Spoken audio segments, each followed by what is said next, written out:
At 3:02 a.m., my phone chimed with a receipt from a car share platform I never signed up for, congratulating me on a 5-star trip in and attaching a photo of my Subaru's odometer taken in the underground garage at the Holly Street Marriott.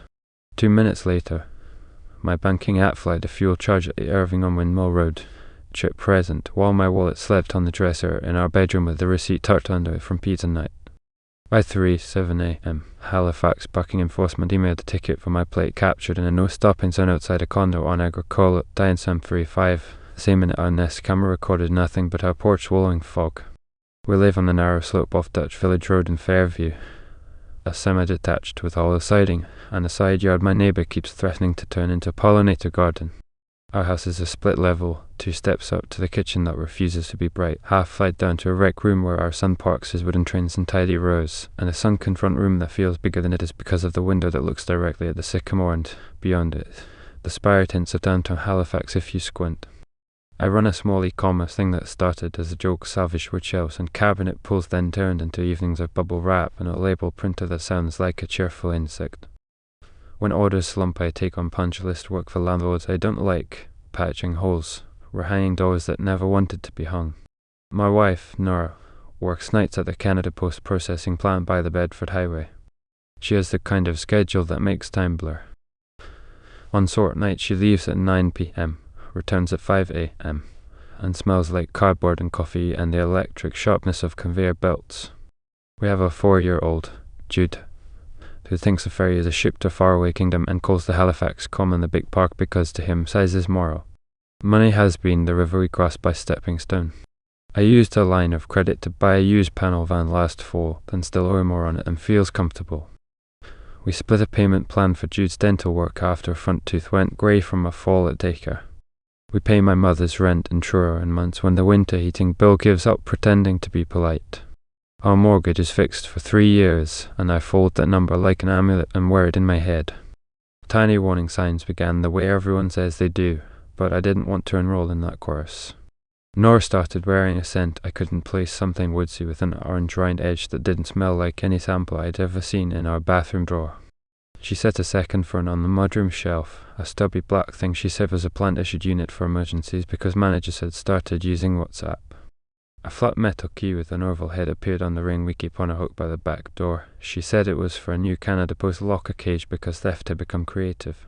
The passenger seat in the Subaru slid back 1 notch more than her legs would need. Tiny cash with rolls 40 here, 80 there showed up in our ledger the same week a prepaid MasterCard appeared in a stack of mail addressed to her maiden name. I told myself none of it mattered.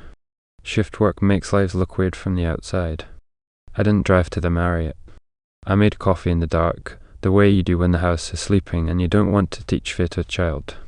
The Turo email used my first and last name with an extra dot in the address, and the photo of the odometer matched the last service record I kept in a notebook on the pantry shelf and exceeded it by 119 kilometers in 2 days.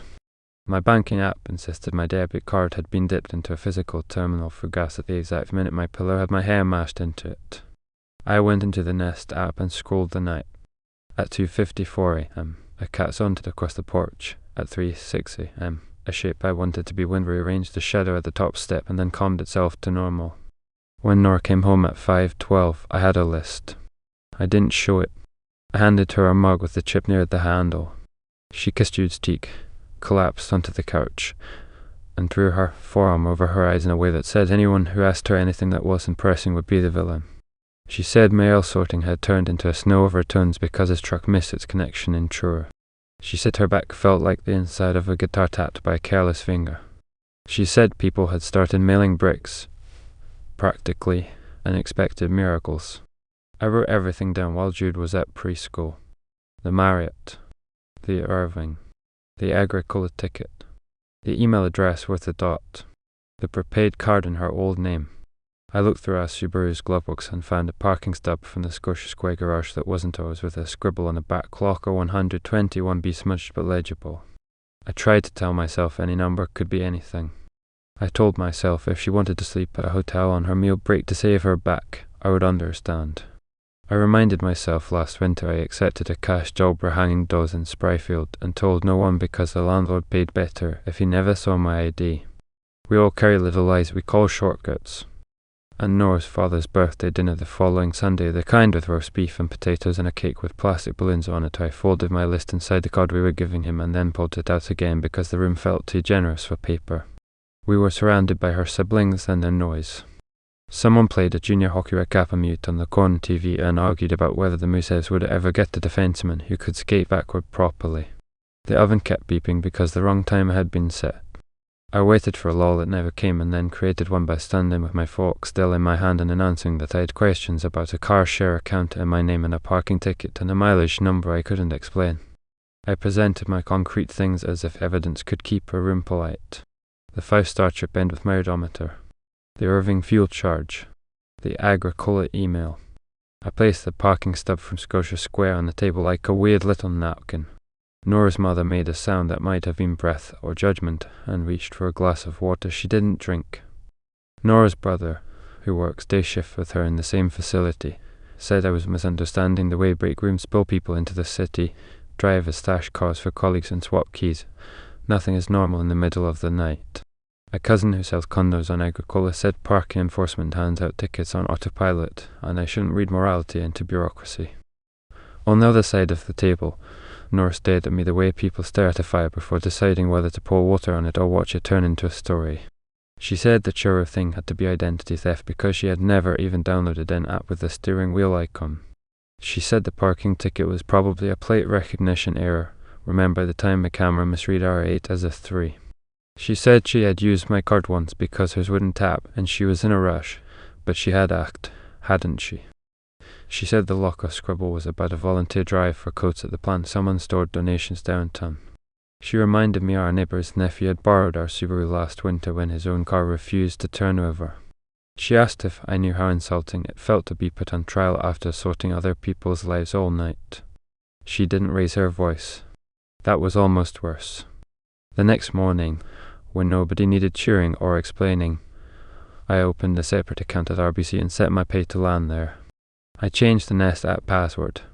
I placed fraud alerts with Equifax and TransUnion and Experian because even in Halifax, the American one likes to be part of things.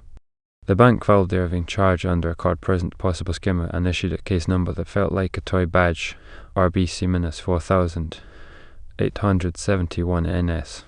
They overnighted a replacement card and cheerfully told me the old one would be deactivated at midnight. I requested a new debit link only to the separate account and ordered my shop's payouts to redirect within 2 business days because the thought of money landing in their own pool made my throat tight. I printed the Turo email with a photo of my odometer and put it in a blue folder I labelled with a marker even though I knew labels only work on objects, not behaviour. The first actual twist snapped into place that afternoon when a man who works maintenance at the Scotia Square complex, an older guy with hands like rope, passed me in the hallway while I waited for a client to stop showing me where a baseball didn't meet a wall. He recognized me from the way I carry a tape measure in my back pocket and told me, almost an apology, that he had seen Nora twice in the last month in a B-level storage corridor with a courier driver pushing a dolly. He said she kept clothes and a space heater in a locker down there, and once she had dragged a Christmas tree out like it was the middle of December. He wasn't trying to hurt anyone. He was trying to decide where information belongs where it doesn't sit right. I took a bus downtown instead of driving because I didn't trust the Subaru not to turn itself into a character. I walked through Scotia Square pretending to shop. I followed the painted arrows to the garages and acted lost enough that the security guard pointed me toward the lockers and told me the public ones were upstairs, not down. I used the stub I had found as if I had a reason. Locker 121B sat behind a cage that required a key card. The corridor beyond the glass held a line of metal doors numbered with plastic tags screwed into paint. I couldn't see through the door. I couldn't see through anything. I turned around and walked to the public gardens to sit by the duck pond and pretend winter wasn't rehearsing in the sky. I told myself if I had evidence I would calm down. Evidence doesn't behave. The second twist swerved into an email from Service Nova Scotia at 9:12 at night thanking me for updating the address on file for my driver's license to a unit in a new building on Agricola. It referenced the mailing of a sticker and suggested I shred the old. It listed a phone number I didn't recognize as my contact. I logged into my Service NS profile and found a secondary email added that looked almost like mine if I stared through tears. I took screenshots and sent a polite fence complaint. I added the email to my blue folder and wondered whether people in trouble feel better when their problem has a hole punch corner. Money made it hurt in different colours. The following morning, the builder who promised me a cabinet job said his client worked at non-standard timelines and hired someone else, which meant the only check coming this week was $118 from a shelf auditor boutique in Lunenburg. The Irving charge, still pending, threatened to settle. The ticket had a link with a number that would grow if I ignored it. Nora announced she had put in for 2 extra nights because trucks were piling and they needed people who didn't crack under fluorescent lights. I filed those hours in my head under Embassy of Doubt and noticed she had swapped her off night with a coworker named Mickey in the group calendar on the fridge, the magnet arrow pointing to 3 in a row now. The public scene I couldn't avoid occurred at Jude's preschool open house. The teachers hung paintings that looked like storms and served tiny cups of apple juice that tasted like October. Parents asked each other about naps and swimming lessons and pretend allergies. Nora and I stood by the cupboards pretending to laugh at a toddler joke while my blue folder weighed down a tote bag by my knee. The director, tall, efficient, the kind of person who can silence a room by just being in it, asked me to step into her office for a form update. She slid a copy of our release authorization across the desk and asked if I had meant to list someone named Decal as an emergency pickup for Jude. The person had appeared with the form 2 days earlier while Nora was on shift and presented a driver's license from New Brunswick with our last name, which is common enough to be useless as an identifier. The director had done the thing directors do when instincts tingle. She declined to add the person, printed a copy, and wrote awaiting print confirmation across the top. She did not want to be in the middle of my life. She wanted a paper trail. When I got home, the third twist waited for me in a stack of mail. A bill from a private imaging clinic on Spring Garden Road addressed to Nora's maiden name, referencing a site retrieval consultation and an insurance form identifying a primary plan holder by my first initial and last name. The date on the form matched the morning of the Agricola ticket. The clinic's logo had a sunburst that made me want to rip the paper into quiet. I read the words out loud to her kitchen with bad lighting and felt like the room was breathing. Our marriage contains a grief about second children. I don't braid for anyone. Seeing an abstract now turned into a bill felt like someone had translated my life without asking permission. Would you insist on a paternity test tomorrow and burn what's left of trust to the ground because clarity is the only mercy? Or would you pretend you didn't see the billing language and wait to be invited into the truth, knowing invitations never arrive when you want them? Would you call the clinic and beg for confirmation that you are not a donor on paper in someone else's story? Or would you call a lawyer first and learn to speak paperwork before you speak feelings? I called a lawyer. Her office sat in a brick building on Yonge Street above a violin shop. It smelled like rosin and toner. She had kind eyes that punished no one. She told me to open a separate account immediately, already done to send a certified letter to Nora. Cooler than I felt, proposing a legal paternity test with chain of custody protocols and no dramatics. She gave me a list of labs and circled one in Burnside because she liked their receptionist's way of explaining forms. She told me to place a freeze on our hillock so no one could politely borrow our house, then handed me a notepad and a sample letter for service NS to unwind whatever the Agricola address intended. She said words like temporary orders and parenting plan and financial restraining order as if they were knives. She said to write everything down as it happens, not later, because memory wears the clothes of whatever you feel. I wrote the letter to Nora from the other end of our kitchen table. I proposed a test date 2 Thursdays out, 10:30 a.m. Case number BD-3294 reserved at Burnside Diagnostics under both our names with a note that if one name didn't appear by noon the slot would go to someone else. I wrote that this wasn't an accusation but a peacekeeping action for a future that would be worse without paper. I included the service NS reference number for the address change I had not requested. I attached a list of charges in her old name tied to the prepaid card and asked for cooperation in identifying the owner and closing it, because either she had been brave in a bad way or someone was using bravery to act like permission. I wrote, politely, that any withdrawals over $100 from our joint account would trigger an automatic transfer of the same amount into my sole account until we established a system we both respected. I wrote that I would not discuss any of it in front of Jude and that I expected the same. I signed my name like a person who recognizes their own handwriting only in crisis. She read it without folding the pages in half the way she always does. She said I had turned into a detective of my own life and that no one wants a spouse who narrates instead of listens. She said she had been covering shifts for a friend whose mother was ill and sometimes that meant being in places not listed on a schedule. She said the clinic bill was a mistake. Her maiden name on anything medical was a clerical artifact of a world determined to file her under old categories. She said the cult who tried to pick up Jude was a co-worker making a kind offer that Tiny may look crooked. She said the locker at Scotia Square held winter coats for dry because the plant had discovered generosity looks tidy when it fits behind a lock. She said her back hurt and she wanted to sleep. None of it was quite wrong if you were generous. All of it together felt like someone had arranged the furniture 2 inches to the left.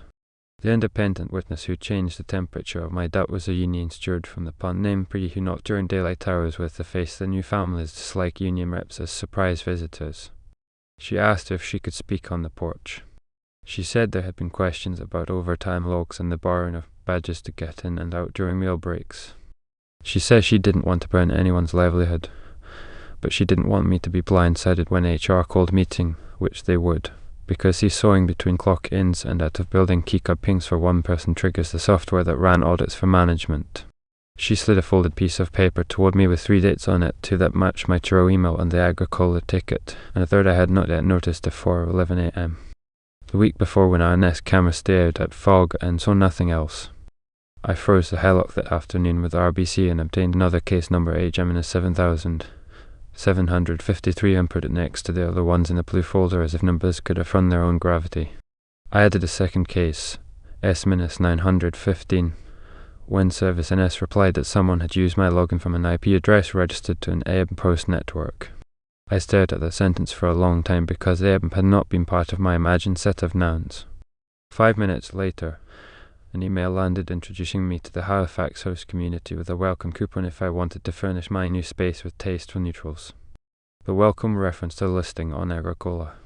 I clicked without thinking and found photos of a thin one-bedroom with matte black fixtures and a rug that wanted you to forget you had feet.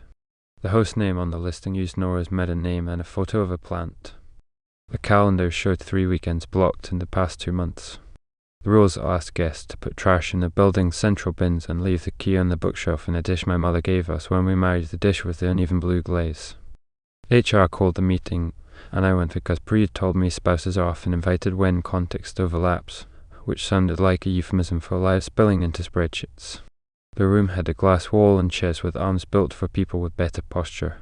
The HR manager scrolled through pings and punches and asked if Nora could help explain why her badge opened the side door at 3:41 a.m. Twice in 2 weeks during unpaid meal breaks when the policy requires staying on set. A man from security wrote in a small notebook with a small pen and never looked up. Nora said a conveyor jam made her fetch a supervisor from the loading bay. HR said they would check the incident reports. Their tone promised nothing. The union rep spoke about discipline proportional to harm. My head filled with the sound of the plant's belts even though I had never heard them. I brought receipts to that meeting, the Airbnb listing, the Service NS email, the Turo photo, the parking ticket, the clinic bill. I placed them and I found like a child showing their collection of rocks and waited for someone to describe what I had built. The HR manager said she could not comment on anything outside the plant. The union rep stared at the table as if staring constituted a productive task. Nora folded her hands in a way that made me think of all the times those hands have packed our son's lunch with care and sliced grapes into precise how so he would feel the world was safe. The difference between being dramatic and being practical is sometimes only a receipt. I filed a temporary parenting plan motion 2 days later under case number FAMINIS 2418 and proposed a schedule that gave Jude mornings with me on school days because Nora's shits make mornings look like one long hallway she can't find the end of. I paid a fee with a trembling card and felt cheap and rich at the same time. I sent Airbnb listing to the condo board's generic address with a sentence about bylaws that forbade short-term rentals in the building. I told myself I was not vindictive, only civic-minded. I sent a request to Scotia Square to note my name as an interested party if locker 121V was opened, which they would not do, but I needed to put words in places where people wore lanyards. The paternity test date came. I drove to Burnside with hands that wanted to hold something steady and brought my driver's license and nothing else. The receptionist had the kind voice my lawyer promised and told me the other party could appear within 14 days and the chain would hold. I swallowed and signed because bureaucracy is comfort when bodies are confusing.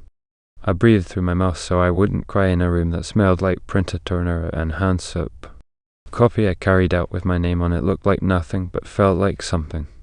When the Airbnb post profile vanished, The listing dropped into 404 that made me feel petty and righteous in alternating waves. Service NS reset my login and asked me to visit an office in person with ID. I did and stood under the fluorescent lights while a clerk typed and looked impressed by how boring my addresses are. RBC reversed the Irving charge after the terminal owner couldn't produce a signature. The Agricola ticket doubled because I didn't pay it fast enough while I decided whether paying admitted anything I hated. My blue folder grew a belly. Tube-made train tracks so complex I wondered if children understand flow better than adults. Nor slept less. At church, people checked in without saying they were checking in. The pastor preached about covenants with a smile that didn't touch his eyes. The aftermath does not feel like a landing. It feels like a series of small resolve points stitched into a longer, looser fabric. Nor moved some clothes into a one-bedroom in North End that she called a sublet. The rent receipt that came to our email thanked her maiden name. She gave me the key from the oval-headed ring and said it was for the locker with coats, as if the coat drive still occupied the space where other nouns had settled. Our neighbour's pollinated garden happened in spite of everything, and for 4 afternoons I watched bees do their singular task and felt envy so acute it surprised me. Our son has begun to ask weather questions that sound like metaphors. Will it rain tomorrow? Will the river freeze? Will the ferry stop if there is too much fog? I answer literally because I promise myself I'd give him certainty where I can. He asks if we are still one family when we eat pizza at different tables on 2 different Fridays in a row. I say yes because the word isn't false even if it hides more than it reveals. Some nights I drive the long way home along the Bedford Highway where it curves and throws everything into a string of lights that looks like certainty. I pass the plant, a humming body in the dark, and imagine conveyor belts carrying other people's envelopes under scanners that do not care about stories, only codes. I pass the Holly Street Marriott and try not to look into the garage even though part of me hopes to see a shape I could name. I pass Agricola and count the condos rising with their glittering balconies like a parade of reasons to lie. I pass the Irving on Windmill Road and wonder whether its chip reader will ever feel like a machine and not a confession booth. At 3:02 a.m., now and then, my phone still wakes me with phantom vibrations I can't explain to anyone. I pad to the front window and stand behind the curtain looking at the sycamore leaves shadows across the street like a tired parent. The Nest camera glows its indifferent little eye. Nothing moves. In those minutes I picture the Turo photo of my odometer in the garage light and the way the numbers ticked in a perfect line, caring only that kilometers happened and not who caused them. I picture a dish with uneven blue glaze on a shelf in a thin one-bedroom someone called a nest. I picture locker 121B opening on a dolly and someone lifting out a space heater that hummed comfort for a few nights that weren't mine. The image that lodges, always, is a parking stub with a number scrawled on the back, squeezed between thumb and finger, a small proof held like a secret in the street outside, that ordinary slope of Fairview, lying about how simple a life can be.